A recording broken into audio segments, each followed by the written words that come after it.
telling you guys, probably not a banger video. I'm doing another 3G scary video, so these are different ones. Smash like button, subscribe, let's get right to the video.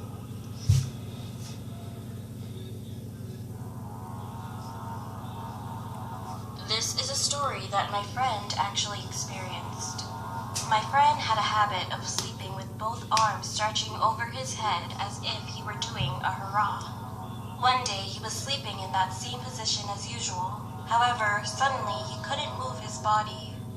There was a big window by his bedside, and because it was summer, he was sleeping with the windows wide open. All of a sudden, he could see a woman through the window.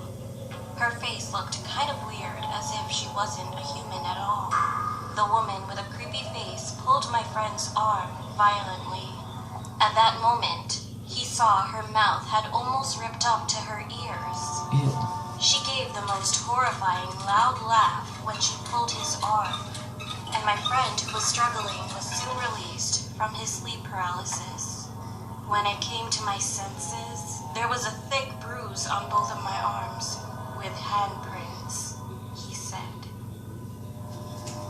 I live in the countryside, and there was a pretty famous reservoir in our area. One evening, one of my father's friends drove me home in a car, and we were just passing through that area. All of a sudden, a woman softly walking into the reservoir caught my eye. I couldn't see her face, but she had black clothing covering it, and she just went into the reservoir in the blink of an eye. My dad's friend next to me also saw the figure, and at that moment, neither of us could see anything. Then he stepped on the gas like a crazy man. After arriving home, he made sure I went inside the house and even said to me to not forget to check the door before I go to bed. Not long after, the broadcasting authorities came to the reservoir with some famous celebrities to shoot some kind of TV program. And seeing those celebrities falling into the reservoir somehow made me sick. I have no idea if the person I had seen that day was a person or a ghost. But after that, there are always more people who die there every year.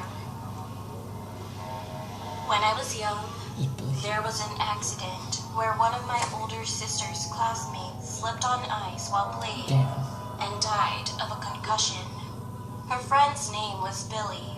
A few years later, my mom suddenly brought up the story about Billy to my sister while we were staying at home. Hey, do you guys remember the kid who died of a concussion? Your friend, Billy? Then I heard someone abruptly knocking on our front door. The apartment where I lived had a hallway with several houses side by side, but the hallway was kind of old, so the sound of people walking around outside seemed very loud.